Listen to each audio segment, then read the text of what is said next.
السلام عليكم ورحمة الله وبركاته. أهلا وسهلا بحضراتكم ويا رب تكونوا بخير. قبل ما نتكلم عن أي حاجة وقبل ما نتكلم عن موضوعنا اللي هنتكلم فيه، بندعي كلنا لأهالينا في فلسطين وفي غزة وفي الضفة والمستضعفين في الأرض إن ربنا ينصرهم يا رب العالمين، وربنا ينصرهم على العدو الغاشم وينصر المستضعفين في الأرض عموما يا رب العالمين.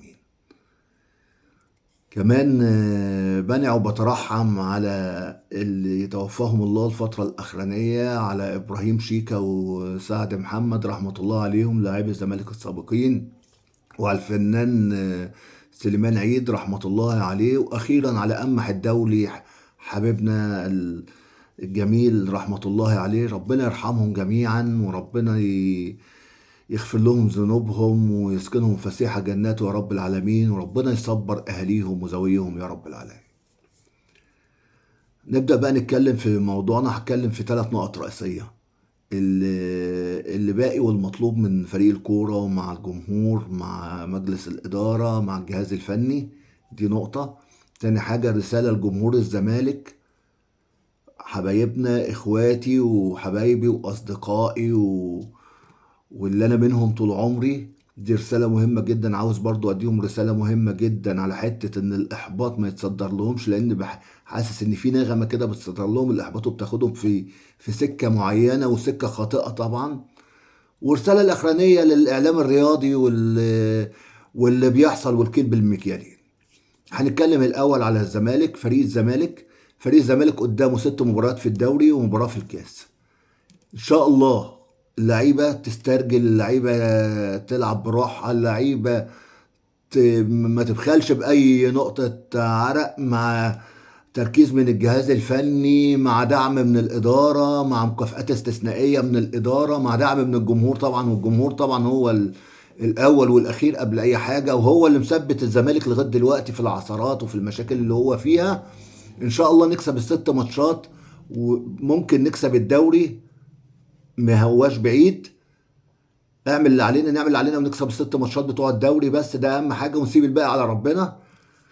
ونكسب ماتش الكاس، ان ده نهائي الكاس يبقى كسبنا بطوله الكاس، يبقى ان شاء الله في المتناول ممكن نكسب الدوري والكاس. وليه لا؟ احنا عملناها في موسم 2021 اخر 7 مباريات لو تفتكروا مع كارتيرون، وكان برضه في برج العرب عمل معسكر هناك، وبدأناها ساعتها لو تفتكروا بماتش المحله، وبعد كده ماتش الاتحاد، وبدأت الامور بقى ومشيت الامور الاسماعيلي وكده، وكسبنا المباريات وحسمنا الدوري وقتها. فان شاء الله في المتناول، وان شاء الله جايه باذن الله. تاني حاجه بقى هبدأ اتكلم فيها، قصه ايه؟ ان الجمهور بيحاولوا يعني يحاولوا يدخلوا الجمهور في نفق تاني خالص، وفي اتجاه تاني خالص، في اتجاه الاحباط، وفي اتجاه ان الزمالك بعد وان الزمالك بعيد وان الزمالك ما هواش بقى منافس دلوقتي، والزمالك بره اللعبه وبره المنافسه وكده. فانا بحب لغه الارقام كويس جدا. على فكره انا مش محضر حاجه وانا بتكلم من ذاكرتي، بس انا الحمد لله يعني اكاد اكون فاكر كل الالقاب اللي خدناها الفتره الاخرانيه. فدلوقتي بيحاولوا يقولوا الزمالك بعد عن المنافسه، والزمالك ما بقاش منافس، والزمالك بقى له فتره بعيد قوي، فانا عاوز اعرف بأمارة ايه احنا بقى لنا فتره يعني. وان بيراميدز دخل مكان الزمالك، دخل ازاي؟ ده بيراميدز من 2018، من ساعه انشاء النادي، او تحول من اسيوط البيراميدز من 2018، ما خدش غير بطوله كاس واحده. وكل النهائيات اللي لعبها مع الزمالك خسرها مع الزمالك، يعني النهائيات مباشره مع الزمالك خسرها ده بيراميدز. تاني حاجة احنا واخدين بالمنافس المباشر بتاعنا الأهلي، أغلبية النهائيات اللي لعبناها معاه في الفترة الأخرانية خدناها منه، كسبناها فيه، وآخرها السوبر الأفريقي. وقبل كده ما واخدين منه كأس مصر، كام بطولة قبل كده لكأس مصر؟ بطولتين ولا لكأس مصر مباشرين معاه، 3 بطولات كمان مباشرين معاه لكأس مصر، و2 سوبر مصري. فين هنبدأ بقى كده؟ من 2013 لغايه دلوقتي ادي اهوت بتكلم في 11 12 موسم، احنا كاسبين 7 كاس مصر، كاس 13، كاس 14، كاس 15، كاس 16، كاس 18 ادي الخامس، كاس 19 ادي السادس، كاس 21 اللي اتلعب في 22 مع فريرة، يبقى ادي 7 كاس مصر. كاسبين 3 دوري 14 15، موسم 14 15 وموسم 20 21 و21 22. ادي كده 3 دوري و7 كاس، ادي 10 بطولات. 2 كونفدراليه 2019 و2024. 2 سوبر افريقي 2020 و2024. يبقى كده ادي ايه؟ 2 كونفدراليه، 2 سوبر ايه افريقيا، 2 سوبر مصري 2017 و2020. يبقى ادي كده كام؟ 16 بطوله. وسوبر مصري سعودي قدام الهلال السعودي اللي كان مع جروس في 2018 في اكتوبر 2018. يبقى كده كام؟ 17 بطوله.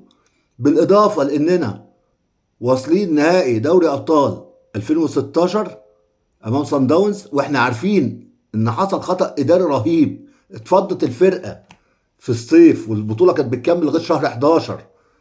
فكملنا البطوله ب 15 لعيب بس، ومع كده وصلنا للنهائي وكنا قريب جدا نكسب البطوله.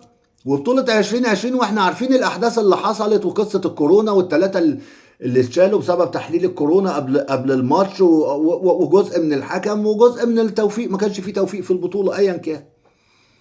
فاحنا فين بقى اللي بعيد؟ يعني احنا فين اللي بعيد؟ يعني انا بسأل، بس احنا فين ان الزمالك بعيد؟ بس عشان بس ما ايه الجمهور ما يخشش في الاتجاه ده ان احنا بعيد، ان بعيد. انا بفكر بس بالايه، بالارقام اهوت. 17 بطولة في 11 سنة، رقم مرعب، رقم كبير جدا. 17 بطولة، منهم 3 دوري ومنهم 4 بطولات قارية، 2 وواحدة سوبر مصر سعودي، و7 كاس، و2 سوبر مصري. فين بقى البطولات القليلة؟ انا بس بتكلم يعني عشان بس ايه ما يدخلكش في نفق انت بعيد. على فكرة الزمالك باقي رغم كل المشاكل ديت، وما زال هو بطل، وما زال هو اللي عامل القلق والوش ده كله لكل المنافسين بسبب الجمهور نمرة واحد. وبعد كده كل منظومة الزمالك، بس هو الجمهور هو عمود الخيمة في الزمالك. فعشان بس كده نبقى فاهمين ان احنا لا، الزمالك ما زال بطل، بطل محلي وبطل قاري. واللي بيقول غير كده، واخر بطولة قارية بطولة السوبر الافريقي احنا اللي واخدينها من المنافس المباشر اللي هو الاهلي. فيعني واخدين بطولة السنة اللي فاتت ديت، لسه واخدين بطولتين قاريتين، كونفدرالية والسوبر الافريقي. ففين الزمالك بعيد؟ لا، الزمالك مش بعيد.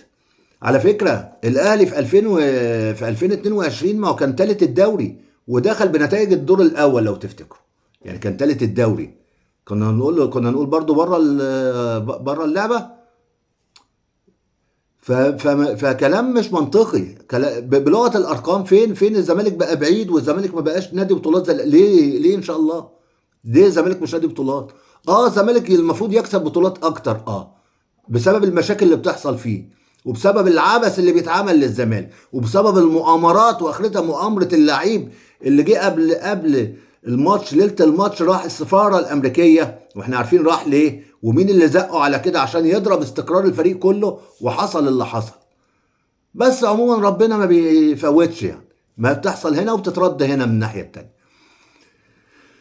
تاني حاجة بقى اتكلم بقى، او تالت حاجة اتكلمنا كده على الجزئيتين دول. الجزئية الاخرانية الاعلام الرياضي والكلب مكيالين، واللعيب اللي هرب اللي انا بحكي عليه دوت، اللعيب المتمرد دوت اللي محدش بيجيب سيرته ولا حد بيتكلم عليه خالص، رغم ان اللعيب دوت يعني اللعيب اصلا ما صانش النعمة ولا صان الجميل ولا صان اي حاجة، وعمل اللي عمله دوت. يا اخي حتى ما احترمتش الجمهور، ما احترمتش الجمهور اللي عملك، ما احترمتش الجمهور اللي كان بيدافع عنك، كان حاطط الصد ليك انت. ده انت شوف اتعمل فيك ايه حتى ايام الاولمبيات اللي فاتت، وكنت انت اللي مطلعينك مسرح انك انت لعيب محلي وانك انت بالونه ولا ناسي وبتاع ضربات جزاء بس ولولا جمهور الزمالك كنت ممكن معنويا تتدمر من اللي حصل فيك. ما صنتش انت اي حاجه، وانا قلت لك ما فيش لعيب في تاريخ النادي خد فلوس قدك، في تاريخ النادي كله، حتى الجيل القديم كله برضه، مع فرق ان القيمه الماليه للفلوس اللي بتاخد دلوقتي ووقتها. والقيمه الشرائيه ليهم. محدش عمل فلوس في تاريخ النادي كله قدك، ومحدش اتدلع قدك. جميع نجوم الفريق في يوم من الايام الجمهور زعم عليهم، والجمهور ممكن يعني الجمهور زعل منهم وزعلهم الا انت. ومع كده بتقول كده وتقول الجمهور وسط الجمهور وخايف من الجمهور ومتمرد، وما سمعناش حد في الاعلام بيقول اللعيب ده متمرد ازاي.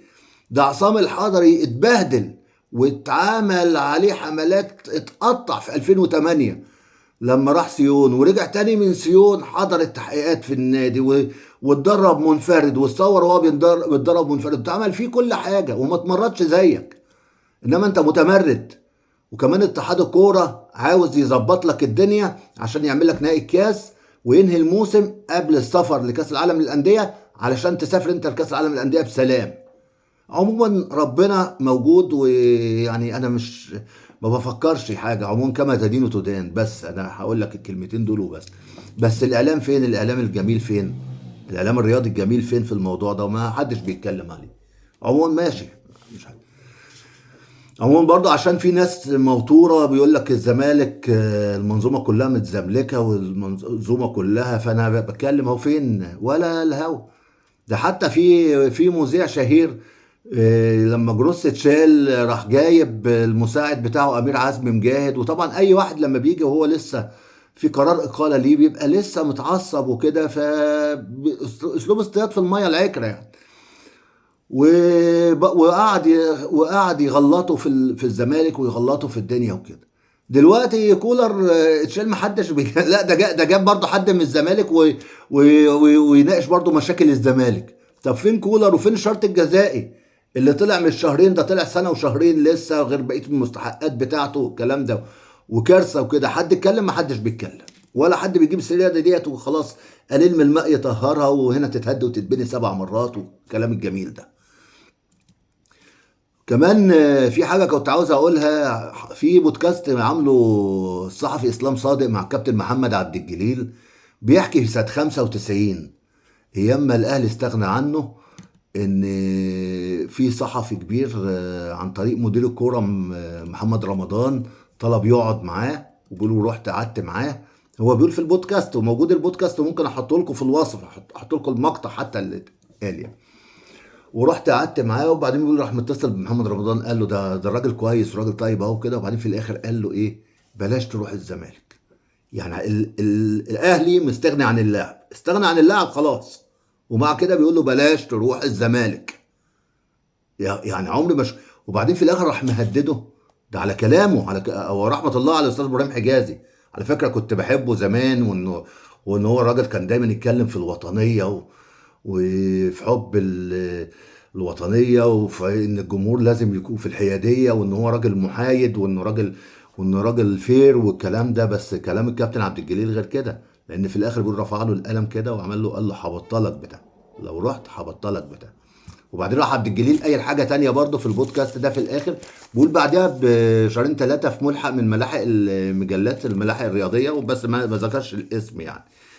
بيقول عملت حديث كبير جدا ولقاء صحفي كبير جدا مع صحفي صغير يعني. كان بيقول ساعتها كان صحفي صغير يعني. وبعدين لقيت العنوان على الصفحه الرئيسيه بره: عبد الجليل والسيجاره والسهر والجنس، مكتوب كده. فاتكلم الصحفي قال له انا ماليش دعوه والله، انا فرغت الحديث الصحفي كله جوه، بس العنوان ده بقى بتاع رئيس التحرير وبتاع الناس الكبيره وكده. فانا بس برد على الناس الموتوره اللي بيقول لك المنظومه وزملكه المنظومه. شوف متزملكه من امتى؟ على فكره الاستاذ ابراهيم حجازي ده رحمه الله عليه من ضمن الناس اللي كتب عنوان كبير جدا في الاهرام الرياضي. كان الغلاف ساعتها قبل انتخابات الزمالك على الكابتن حماده امام رحمه الله عليه، اسطوره الزمالك: حماده نحبه وكمال ننتخبه. ودي وكان اتجاه ان بيتوجه جمعيه العموميه للزمالك لعدم انتخاب الاسطوره حماده امام حتى لا يكون اسطوره الزمالك ورئيس الزمالك، وللاسف حصل. فهذه هي مواقف بسيطه. والناس ما تعرفش الاستاذ ابراهيم حجازي هو مؤسس الاهرام الرياضي، اقوى مجله رياضيه من سنه 90، وكانت اقوى، هي اللي بتوجه الراي العام. رغم وهو كان عنده عمود كبير جدا كمان في اهرام الجمعه، في ملحق الرياضي الاهرام الجمعه بتاع دائرة الضوء، وكان ليه برنامج كبير جدا برضه بتاع دائرة الضوء في التلفزيون المصري وفي القنوات الفضائية. عموما يعني شكرا جزيلا على الفترة اللي كلمتكم فيها ديت، ونتقابل على خير إن شاء الله مع أخبار الزمالك بإذن الله. السلام عليكم.